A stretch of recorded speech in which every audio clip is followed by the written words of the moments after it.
Hey guys, I'm Jose and welcome to this new tutorial on Unity3D scripting series. In this tutorial we're going to learn how to do some raycasting, and I'm going to start where I left off in the past tutorial. You see I have this camera that I placed somewhere looking over my scene here, and I had some sliders. Actually I could just get rid of some of that stuff. I could just get the GUI object and delete. And if I look at this cube, I'm just gonna remove the component that I kind of had, right? So I had a scene, um, this camera, we're gonna put depth -2, just in order to kind of work from the first person controller, right?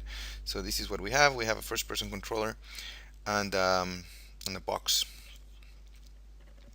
in the middle of the screen, right? So let's talk about a few things. What I'm gonna do here is just press F to just frame my first person controller, and I'm gonna look at what is the orientation of this guy, right? So we have this z-axis here and x-axis, and I'm gonna create a new game object, and this guy is gonna be a cube, and I'm just gonna scale it down a little bit like so, like that, and we're gonna place it here. So you see I have this cube, and that's working pretty well. So this cube, I'm gonna rename it a Raycaster. Right, so we have Raycaster, and I'm gonna just parent this object to the main camera, right? So you see that what I did is just kind of drag it over the camera. Now it lives inside the camera. That means that wherever the camera moves, this object moves. And in a way I'm doing this because we're gonna cast a ray from this object, and we don't want it to just like cast it from the main first person controller. We want to make it from the orientation of the camera, just because in the first person controller the camera is the one that actually has the rotations following the mouse, right? So this should actually work. I'm not sure if we're gonna just we're gonna cast a ray in the vector forward, right? So we're gonna check if this would work. If not, we would have to do the rotation to just work in this direction, right? But let's test it. So we cannot see that box. One thing that I just noticed is that we have a box collider here, and that's kind of making the movement of this object slightly more difficult. So I'm gonna just remove that component of the box collider. So now we should be able to move without any problem, right? So that's looking good. And what I'm gonna do is just show you how to do a line drawing, basically. And if you would do something like, and we're working on this kind of Raycaster guy, right? So if you would go here into Component Effects, Line Render, right? You could create a component that it's a line render that goes from this guy somewhere in space, or basically it doesn't go from this guy, it's just like a line, and you could specify its points, right? But this way of doing it, as we're kind of learning how to script it, we're gonna just remove this component and we're gonna script the component itself, right? So let's create a new JavaScript, and it's gonna it's gonna be tutorial 07, and I'm gonna not leave any spaces, just not to have the problem that we had before. And I'm gonna drag this script into the Raycaster, right? So the script lives inside the Raycaster, and edit the script. So there we go, tutorial 7, and we're ready to go. So the first thing that we're gonna do is just it's basically create an object that is gonna be a line renderer type, right? So let's call this variable line, and it's gonna be from the type line renderer, right? And that's fine. So the next thing we're gonna do is actually create initialize that instance, that line. So line equals game object dot add component, right? So with this add component, we could actually do a line renderer, right? So we're creating one line render, that component that you saw before. We are creating it within the script now, right? Um, so that's good. I'm gonna save this just to make sure that things are kind of working fine. Let's test that. Yeah, we're not having any. And you can see something like magenta over there, and that's already the line renderer. Um, but we haven't specified the positions of the line, right? So let's do that. I'm gonna do that here in the update, just because maybe we wanna update it somehow. And I'm gonna say line dot set positions. Oh, sorry, set position. And in this case, I'm gonna say 0, the being the first element in the list of points that we can, because this line could have any number of points, right? So I'm going to set the position 0 as transform dot position, and that's the position of our object, our Raycaster object, right? And I'm also going to copy that and do set position to something else. Let's do something like vec, and that variable doesn't exist, so it's basically a vector, right? So we're going to do variable vec from the type vector3 equals new vector3, and this is the way you describe a vector, right? So I'm going to just do a vector in the origin, like in 0, 0, 0, right? And I'm going to do a line from myself as an object to that line, so just to have a line that we're specifying its positions, right? So this doesn't seem to be working.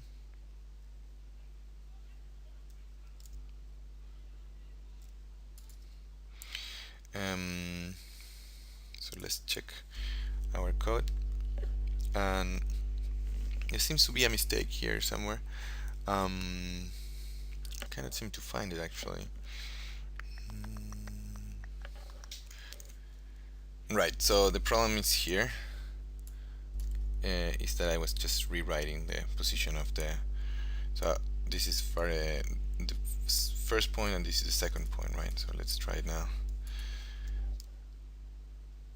So there we go. We're actually creating a giant line from our position to some point in space, right?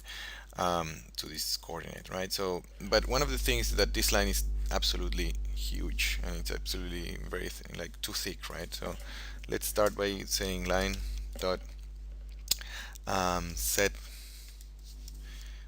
width, and this set width is actually two values, right? So 0.05, 0.05, and something thin should actually work well for us. You see that we're creating this line from our position to some location in space, and that's kind of the line renderer feature. You can do a lot with that. So the next thing we want to do is just in a way start with the raycasting elements, right? So I'm gonna do here an if statement. Basically the first thing I need to do is do a variable called hit, that is from the type raycast cast hit, right? And this is an inbuilt variable type that allows the raycasting operation to retrieve lots of information in one variable, right? So we're gonna see what the raycast operation actually returns, but to start we're gonna say if physics dot raycast, and here we're gonna send give the arguments for the raycasting operation, which is basically one vector, sorry, the position in which we're from which we're sending the ray, then the vector, and then the hit variable, right? So do we have a vector of position? Yes, we have transform dot position. That's the first one. We need a vector of direction, so we're gonna do FWD, and we're gonna have to define that, and then we're gonna create heat. It's gonna be our variable that's gonna contain all the information. So we need a variable called FWD, like forward, from the type vector 3, right? And this variable is gonna be transform dot transform direction vector 3 dot forward, right? Let's check that that's actually written properly. What I'm trying to get here is from the transform node, get the vector that is pointing in the direction of the sorry, and this shouldn't be like semicolon. We're gonna just put parentheses like that, right? So let's first see if we don't have any errors, and we do. So we have error in line 18 here.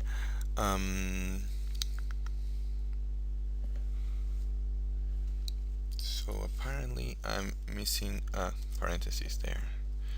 Let's see. Right, so now it's working. I'm gonna remove that console window. And so what I'm saying here, right, is like transform, get the forward direction, and every object has a direction which is forward, right? And then I'm gonna just send a ray from the position of the object, wherever the object is, in that direction, so forward. And then I'm gonna use the variable heat to store the information from Raycast, right? And that information, if you just Google, like, go to the scripting reference, you're gonna see, and type Raycast heat. You're gonna see that the Raycast heat information, you're gonna get the point back, the normal, and lots of information about the Raycast operation, right? So that's really handy, and there's lots of information there that you can actually use, and it's really important to know how can you use that stuff. So let's go ahead and just, let's say, well, if I hit something, this if statement is saying, you could print something like, well, there's something ahead, or there's nothing ahead. We're gonna determine that this line that we're doing, in a way, only happens if we hit something, right? So let's pick these two lines here and put them inside, and say that information, I mean, this line is gonna go from the position of the object to hit, which is basically the point that we will be hitting, dot point. So the variable point inside the variable hit, it's gonna be holding the information of the hit point, right? So if we hit something, that's the line that we'll be doing. Else, right, we could say, just basically do a line between yourself and yourself, right? Something that we wouldn't see, right? And let's remove all these lines now, because these lines are not useful for us anymore. So we want to see a line between us and the collision point, and if not see anything really, right? So let's try this,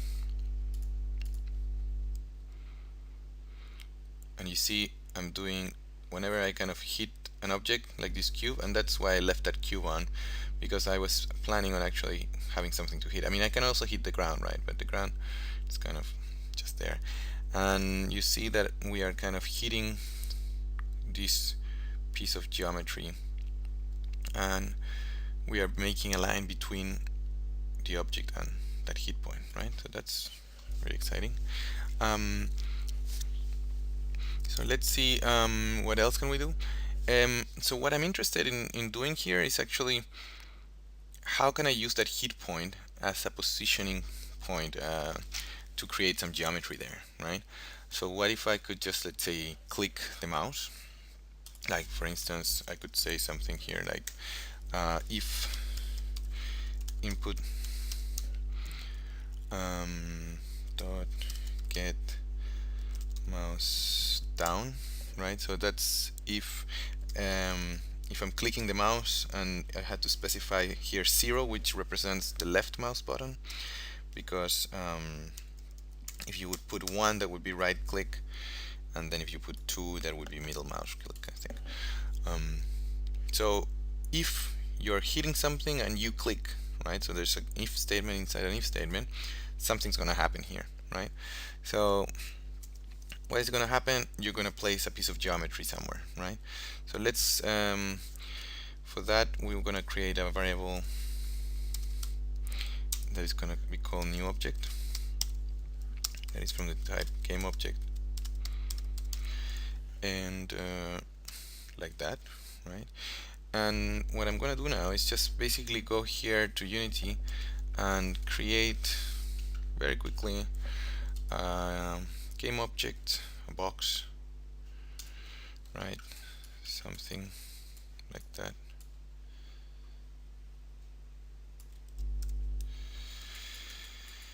And this guy, we're gonna just make a new prefab. So new box, whatever. And I'm gonna just pick this object and drag it into the new box, right? So and I can delete the box, and I have my new box here, right? But what we want to is just drag and drop this new box into the game object type, right? So in the new object here inside our script of the Raycaster, just because we want to have something to place, right? We want to just be able to call that instance function as we've done before, and we want to be able to have some geometry to play. So I just did that quickly, and we can place geometries. So we're gonna create a variable of position as we've done in the past, and this one is gonna be from the type vector3. I always like specifying, and this one is gonna be hit.point, right? So wherever we're hitting, that's gonna be the position I want to create a piece of geometry. So now I'm gonna also do a variable of rotation, and that is gonna be quaternion equals quaternion dot identity, right? So later we're gonna see that there's kind of better ways of just orienting this object face on the face of the normal and things like that, but for now this is okay. And we're gonna say variable new instance, it's from the type game object,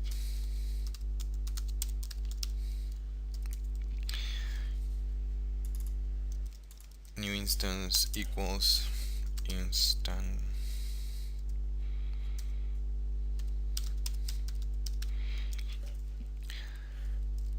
So what are we gonna instantiate? We're gonna instantiate this new object here, where we're gonna instantiate it in position, and we are gonna define its rotations like that, right?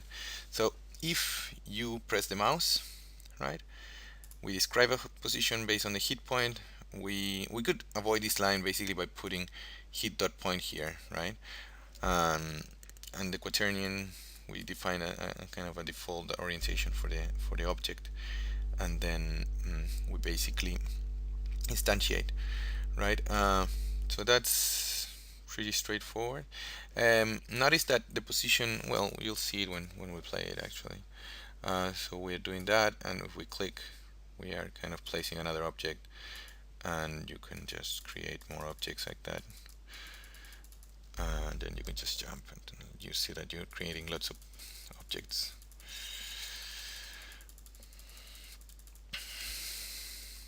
One of the things that I would like to show you is that if you have Unity Pro, you could actually access something like in the standard assets image effects. There's this thing called the SSAO effect, so it's like an ambient occlusion. So you can drag that into the camera, and that would actually make your game look a little bit like this. So if you're doing something like this, kind of placing boxes and stuff, maybe it looks a bit kind of, it has a bit more depth. um,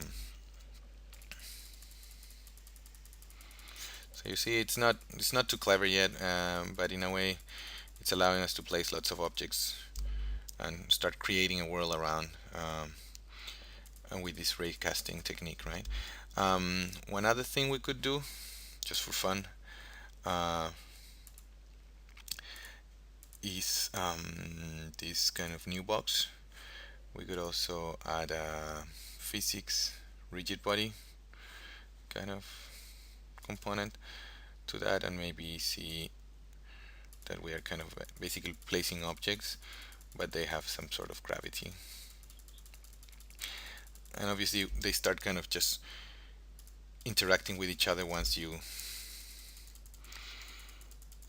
place two in the same position, and they kind of just jump, and then you start creating some sort of kind of collision between them. So you could just play around with that. But yeah, we're kind of going towards the idea that we could actually place objects connected to other objects, and in a way start creating something like a 3D game, something like Minecraft maybe, but like maybe we could just start using custom geometries. I mean, Minecraft is written in a whole different way, so but still, it's interesting to think that understanding the geometry and how the tangencies and the normals of the geometry, maybe we could start creating geometries that like we could create some procedural game or some. Maybe it's just because my background is in architecture. It's kind of that's why I'm interested in just maybe using this for creating some sort of gamescape. Um, so yeah, we're gonna leave it here for this one, and I hope you liked it, and I'll see you guys soon.